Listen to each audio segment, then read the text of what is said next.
东君今天又不想回家了，不过今天值班的是永宽。永宽看了前2天将爷爷都没拉扯过海的视频，自己也很识趣，不用硬的，只用软的，小苹果一块接着一块投喂。永宽选择用爱感化辉宝。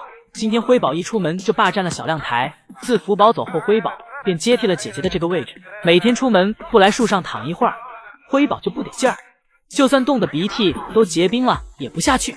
而瑞宝这里也没闲着，瑞宝着急回家，但又不想空着手回去。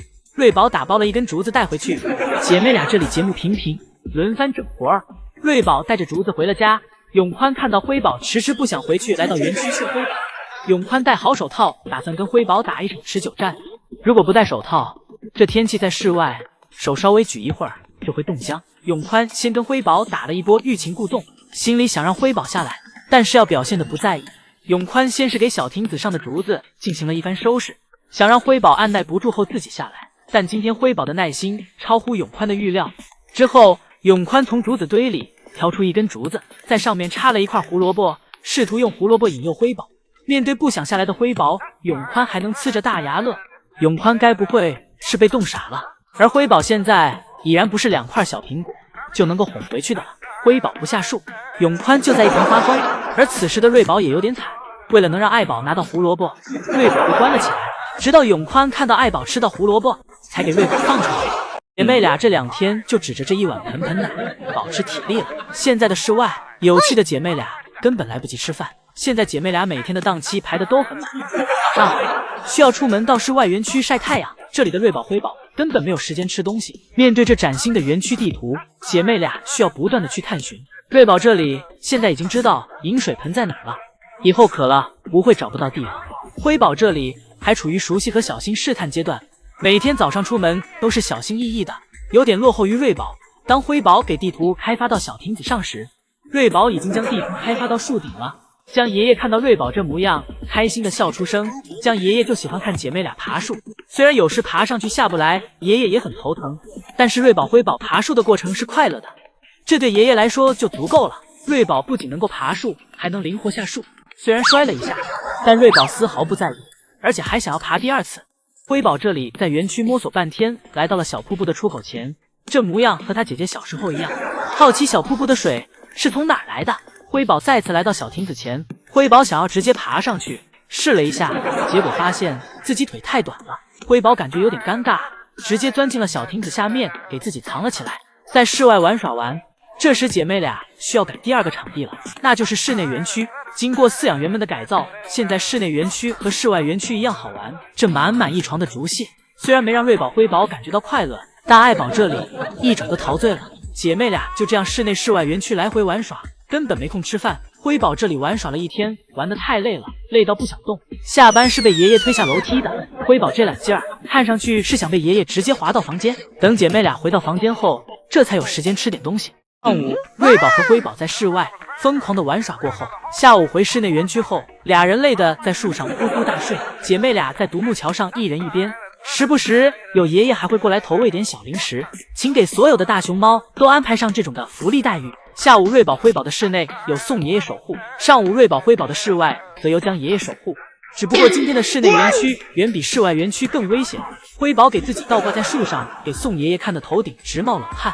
而在上午时，自辉宝体验过小瀑布所带来的奇妙感觉后，今天瑞宝也体验了。瑞宝直接堵在了小瀑布的出水口，不停地在水里打滚，玩水营业2不误。实际上瑞宝对小瀑布已经踩点好久了，所以这次瑞宝在进入小泳池时也显得很享受。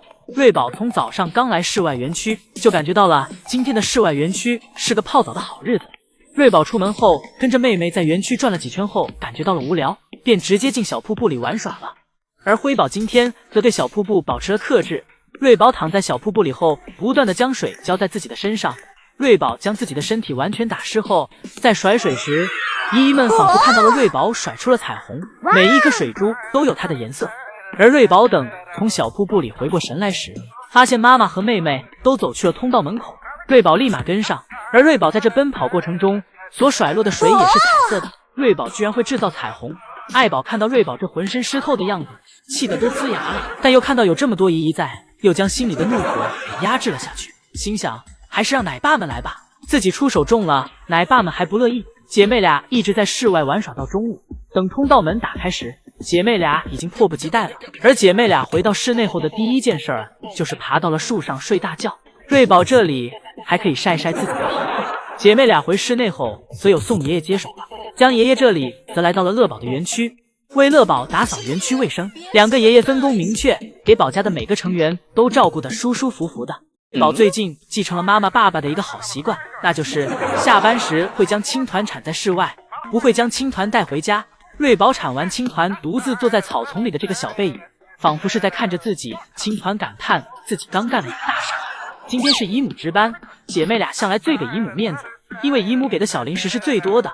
姐妹俩一看到姨母来了，就立马排坐好，就连姨母收拾竹子时，姐妹俩都要探头看着。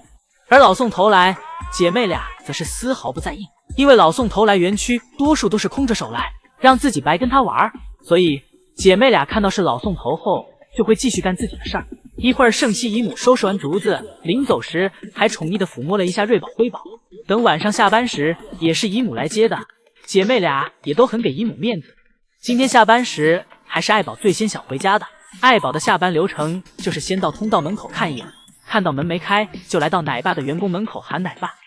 而这时瑞宝走去了草丛里，前去铲青团。辉宝还在小树上呼呼大睡。一会儿，爱宝看到通道门开了，先回了家。瑞宝这里又在小树上整起了活。这时姨母走出门，开始进行收娃工作。姨母先是给姐妹俩喂了块小零食，然后开始让姐妹俩下树。这时刚才一直睡觉的辉宝先从树上下来了。辉宝下来了后，又吃到了一块小苹果。瑞宝眼看不能让妹妹给小苹果都吃掉，自己也赶紧下来。由于瑞宝下树太着急，倒挂在了树上，差点从树上掉下去。姨母看到后立马过去帮忙。姐妹俩在姨母这儿真是被照顾得细致入微。而辉宝看到姨母离开自己去找姐姐了，还吃醋了，在后面咬着姨母的衣服，让姨母回来。姐妹俩这又突然争抢上了姨母，不过最后姐妹俩都跟着姨母乖乖回家了。园区下起了雨夹雪，这让园区的气温一下就降下来了。聪明的人都知道下雨天要往家跑。瑞宝此时躺在自己的小树上，一边吹着空调，一边吃竹子，惬意得很。但是辉宝这里总是反其道而行，雨雪越大辉宝越浪。辉宝也是有些聪明在身上的，但是不多。辉宝感觉雨越来越大了，自己钻进了小亭子下面，这里是除了回家以外唯一可以避雨的地方，所以说辉宝还是懂得如何保护自己的。中间雨停了一会儿，辉宝看雨停了，便又出来继续玩。此时硕大的园区只属于辉宝一个人，不过突然间雨又下起来了。但是当爷爷的看不下去了，心疼孙女的心再也按耐不住了。江爷爷走进园区，抓住了此时正想往树上爬的辉宝。辉宝表现出了对回家的抗拒。江爷爷是想一鼓作气给辉宝塞进通道门口的，但是辉宝铁了心的不想回家。辉宝表示，你再动我，就别怪我不顾爷孙之情咬你了。此时80斤的辉宝，江爷爷已经有点撼动不了了。辉宝折腾起来宛如上了弦的陀螺，到处都是棱角，根本不敢碰。很快辉宝就被一群从爷爷追辉宝变成了辉宝追着江爷爷四处跑。江爷爷也害怕跑慢了被辉宝咬一口，辉宝追了江爷爷半个园区，最后成功给其撵了回去。辉宝转头看到通道门动了，辉宝立即又摆出了攻击姿势。辉宝铁了心不回去了。江爷爷再次来到园区，这次辉宝直接冲着爷爷就开追。辉宝的领地意识是越来越强了，围着园区转了一圈，又给爷爷撵回去了。此时雨越来越大，辉宝的内心越来越火热。辉宝也不躲雨了，反而爬到了小树上，并喊着让暴风雨来得更猛烈一些吧。今年韩国的第一场雪为瑞宝辉宝姐妹俩打开了新世界的大门。封存在体内的寒冬基因终于觉醒了。这场初雪很大，江爷爷站在园区上方没一会儿，头顶就白了。而宝家成员此时只有快乐，爱宝和乐宝都在淡定地吃着竹子。瑞宝辉宝这里面对着鹅毛般的大雪，不断解锁着各种新技能，有了雪后就仿佛拥有了全世界。而辉宝这里很快便解锁了雪地里的第一个游戏，那就是在园区的斜坡上玩滑滑梯，滑下去再爬上来，反复了好几次，最后一次一下子。而瑞宝这里画面和辉宝完全不同，瑞宝的画风温馨且淑女，瑞宝主要是用自己的感官去感受雪天里的美好，感受季节的变化，但辉宝看不惯姐姐这淑女的样子，非要让姐姐和自己一样切身实地的去体会一下雪地的舒适感。辉宝拉着姐姐开始在雪地里打滚，强制姐姐玩雪。而江爷爷这里看到姐妹俩在雪天适应的都很好后，江爷爷拿着扫把开始打扫园区，既是饲养员，也是园区保洁。而隔壁的乐宝一到下雪天就喜欢吃点冰镇竹子，而且必须是自己采摘的。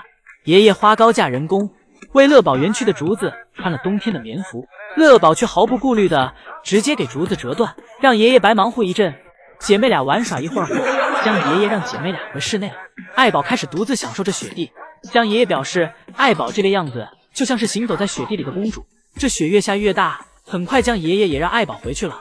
姐妹俩回室内后，心情仍是无法平静，因为雪地实在是太好玩了，这从未有过的体验让姐妹俩都不困了。宝家都回室内了，江爷爷这里还没打扫完，独自清理着熊猫世界的游客观景区，防止大雪阻挡住姨姨们看瑞宝辉宝。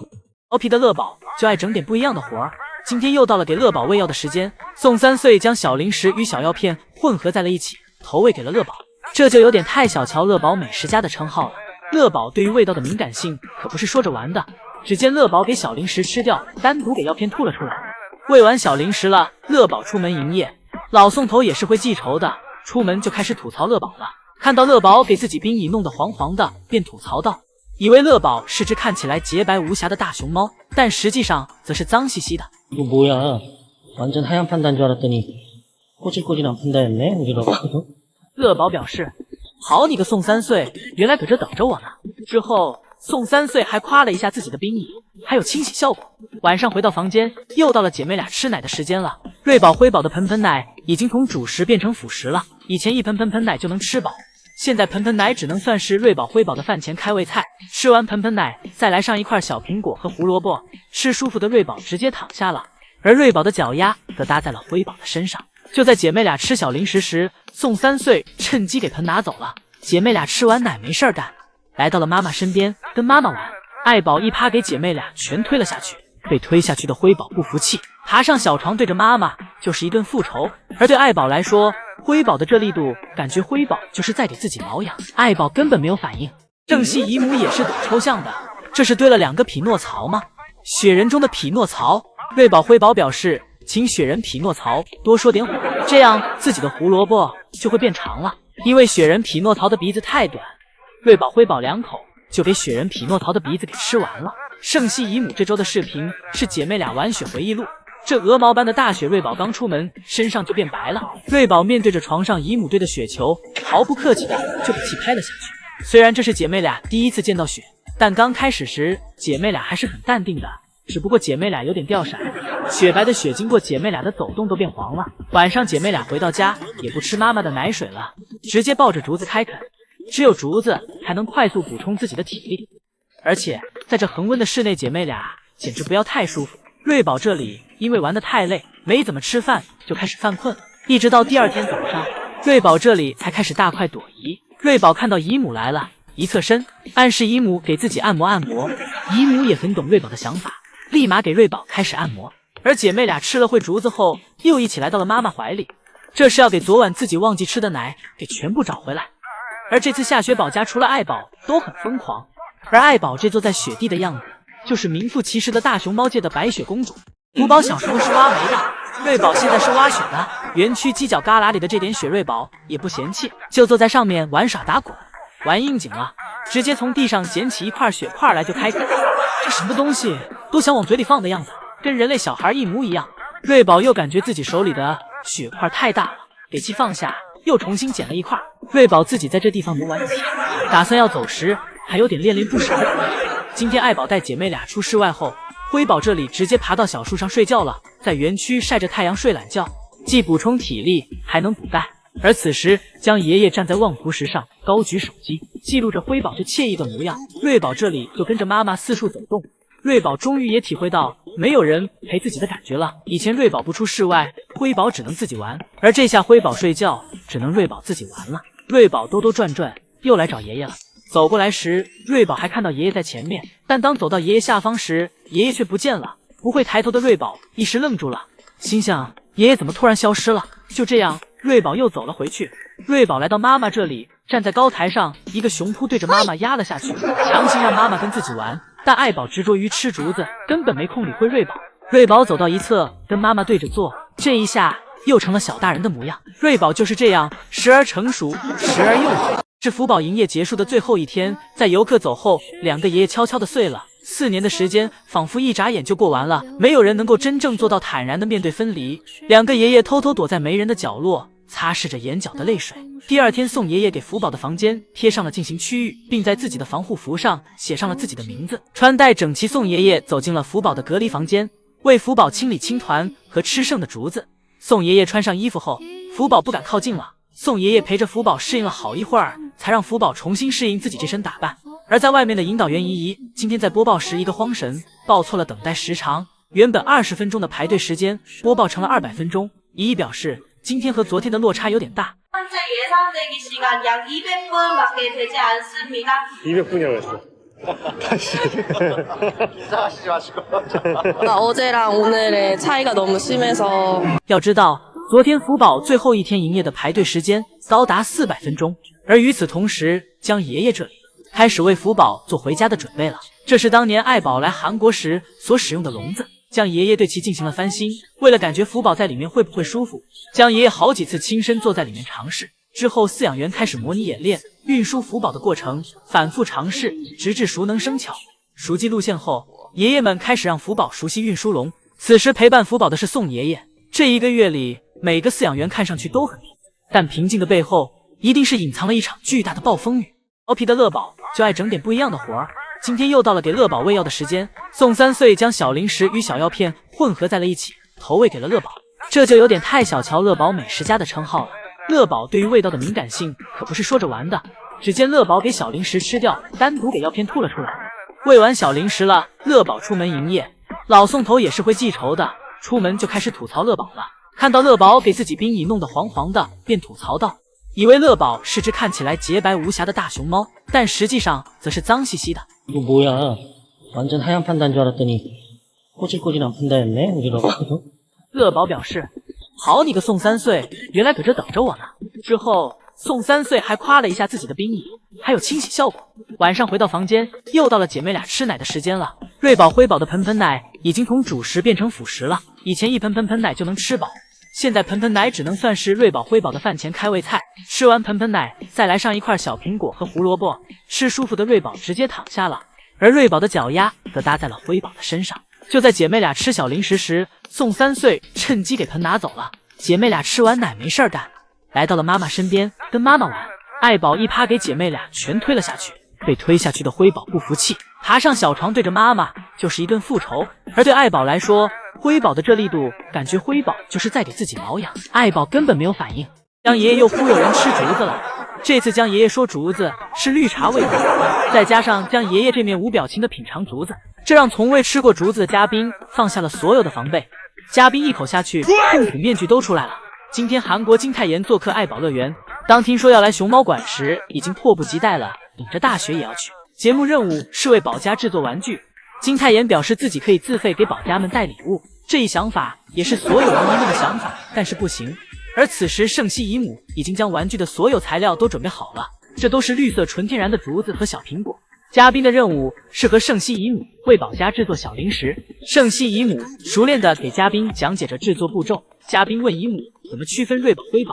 在刚出生的那段时间里，圣希姨母还会说身上花纹等等，现在圣希姨母上来，直接表示看脸就可以啊。圣希姨母回答的过于简洁了。之后，圣希姨母又为嘉宾讲解了具体区分的方法，例如瑞宝眼角间是2个漩涡，辉宝是1个。很快，圣希姨母的这里活儿干完了，嘉宾来到了江爷爷这里。江爷爷这里可是综艺老油条了。 안녕하세요. 안녕하세요. 저 소년시대 태연이라고 합니다. 저는요. 예? 전 보세요.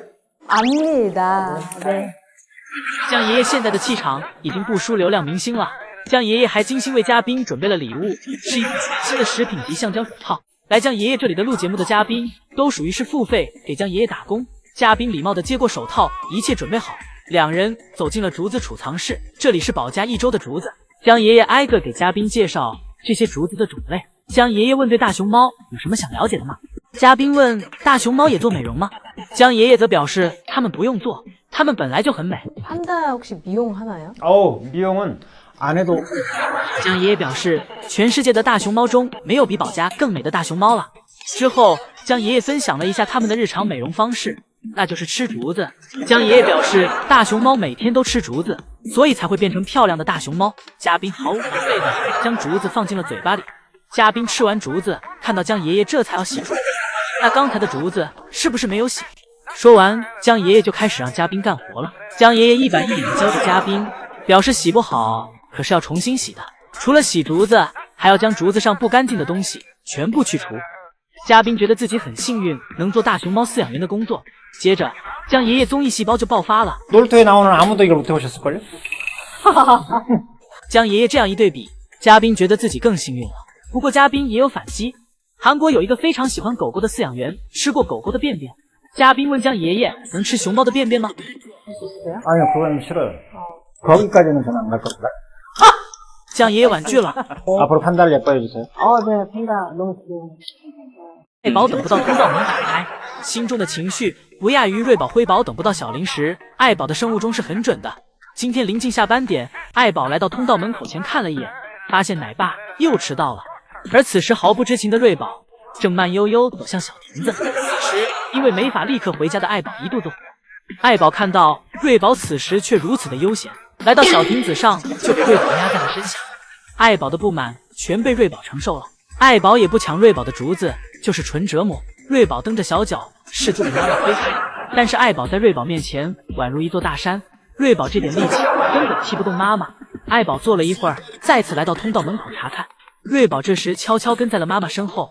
瑞宝来到妈妈身边后，坐在门口和妈妈一起等下班。而辉宝这里从开始到现在就一直在树上睡觉。而这时爱宝和瑞宝这里的通道门打开了，母女俩一起回了家。今天又只剩辉宝独自留在了园区。而今天是圣西姨母值班，没有了宋3岁圣西姨母今天怕是要加班了。而辉宝不想回家的预兆在下午姨母来园区送胡萝卜时就已经显现了。姨母在园区拿着胡萝卜哄姐妹俩下来，姐妹俩没一个动的。不过好在快下班时瑞宝下来了，这让圣西姨母的收寻工作还减轻了一些。瑞宝感觉自己的头都快秃了。瑞宝这一脸惊恐的样子，喊着：“小爱你可别让我成为大熊猫界第一个头秃的熊猫！”辉宝看到这场面都害怕了，给自己藏了起来。爱宝看到瑞宝被自己揉捏的这搞笑模样，直接仰天哈哈大笑。一会儿，爱宝的注意力又转到了辉宝身上，不过这让瑞宝得了机会。瑞宝躲在妈妈身上，瞅准时机，对着妈妈的屁股就咬了一大口。